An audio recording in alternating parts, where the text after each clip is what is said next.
Hey guys, welcome to HIPHUGHES History. We're banging out some professional development today. Discipline for Dummies. I've been doing this for 15 years, and I'm going to tell you, I learned very little in college about classroom management. So I'll give you my top 10, and then you can take it or leave it, and I'm going to say giddy up for the ride. Let's do it.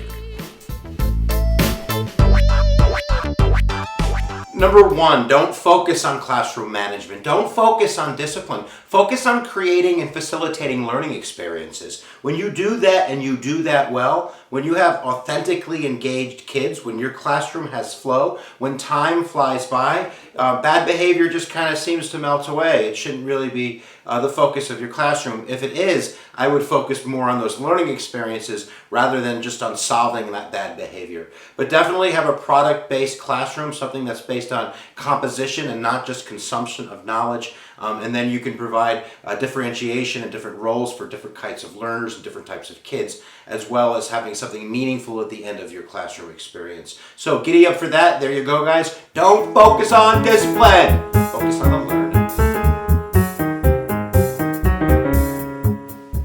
Number two, avoid micromanaging. Give yourself flexibility in your rules. I don't think you should have more than 3 rules. I teach high school. I'm sure it could be different, well, the lower grades you go, but my 3 rules are always the same. Something about lateness and preparation, something about respect, and then I have don't be an idiot. Everything falls into those 3 rules. Once you get into don't get out of your seat or don't sharpen your pencil after the bell rings and you get up into all of these kind of details, that's when you get more confrontation. If you have these nice 3 broad rules, you have much more flexibility in how you want to deal with situations. You want to be consistent, you want to be fair, but you don't want to be all stuck in the devil in the details. So keep it broad and swing for the fences.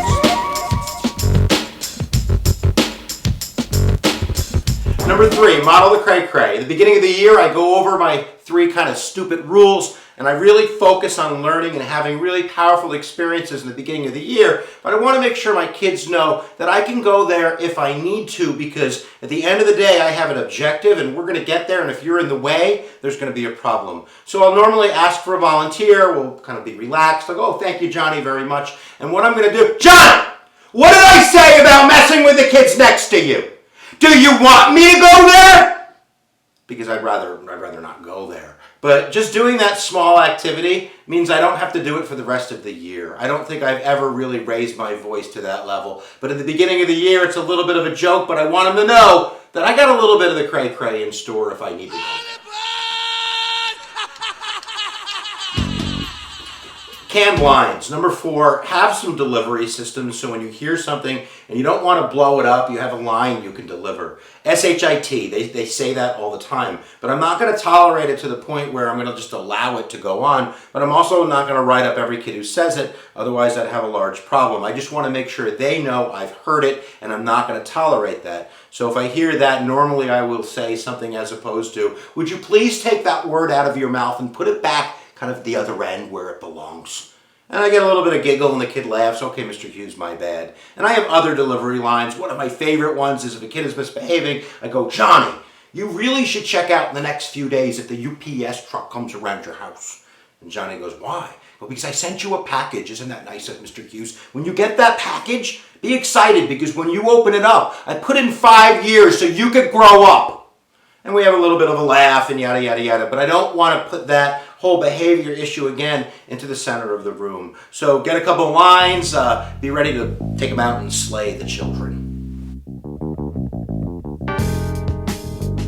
Number 5, avoid punitive humiliation. This is kind of an easy thing teachers do. They go, Johnny, you're going to move, you're going to sit up here in front of the class with me.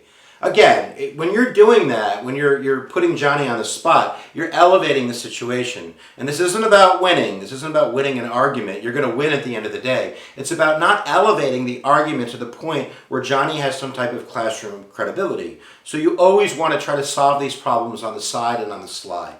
And if you have to, take the kid away from everybody. Go, Johnny, man, we got to talk. Let's do this. Or whatever, and then make that personal connection so you can go back into the room, and if he does switch seats, he's the one who decided to switch seats. I've done this many times where I'll go up to Johnny and I'll go, Johnny, this isn't working out, man. You know, I'm stopping every 10 minutes. You're interrupting my flow. I don't want to hurt you. I don't want to lose my job. I don't want to go to jail. My wife will leave me. My kids won't love me. It'll all be your fault, Johnny. So what do you say we pick another seat? Where could you sit? Go where you empower the child rather than disembowel the child. I said disembowel a child, which is quite inappropriate. Let's move on.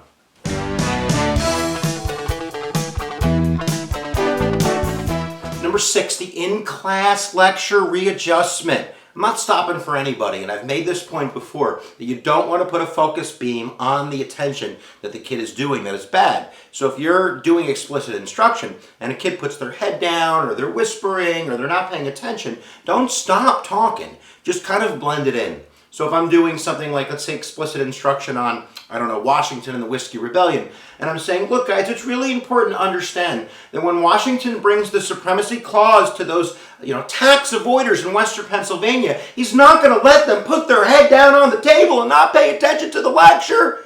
What would Washington be saying if he let Johnny do that? He would be saying, I'm a punk and I ain't no punk.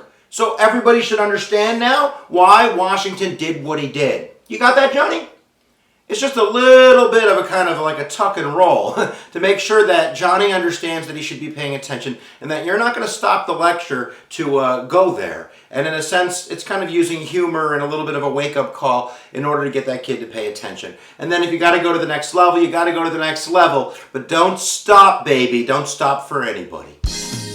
Baby, if you've ever wondered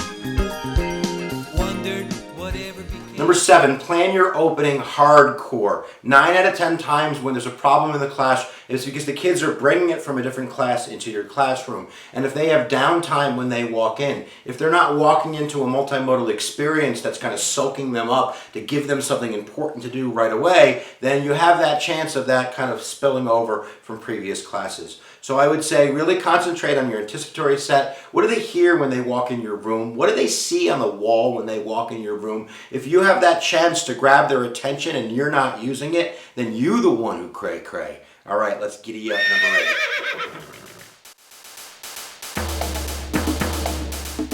8. Number 8, don't be a tattletale, because snitches get stitches, baby. Look, I'm not saying that you should never call home. Of course, parents need to be informed if their student is failing or the student's doing well. Communicate with parents, and certainly communicate with administration. And if anything rises to a level of difficulty that you need to go there, you need to go there. But whenever possible, try to deal with that kid as a human being inside your classroom. Kids respect that. When you grab the phone and you're calling security, you're calling administration, you're calling in their mommy and daddy, you're not really solving the core issue, and kids see you as somebody who has to go to an outsider to deal with them. You can deal with kids. We're teachers. That's what we do for a living. So find a way to talk to the kid and deal with it inside the classroom whenever possible. And then if you got to pull the ripcord, you got to pull the ripcord. If anything, go to other people in your building. There's probably another teacher that knows how to deal with that kid that can maybe whisper a serious threat into their ear. So at the end of the day, guys, that's what you want to do. You want to deal with the problem inside the classroom, if at all possible. If you can't do that, you got to pull the ripcord. You got to pull the ripcord. But always remember that snitches get stitches.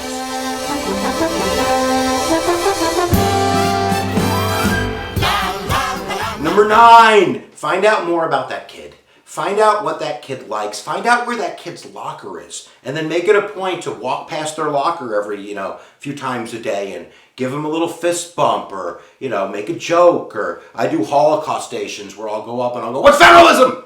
Just to make it interesting so the kid knows that you're trying. Kids really do appreciate that. Find out what interests that kid and then see if you can bring it into the curriculum. If you can find a way to do that, you're going to win that kid over. And every time you see that kid, man, do one of those or do something just to connect with that kid on a human level being, because that's going to be the magic key to Narnia. All right, let's finish up. Number 10, and this might be the most important one. Whatever you do, never take it personally.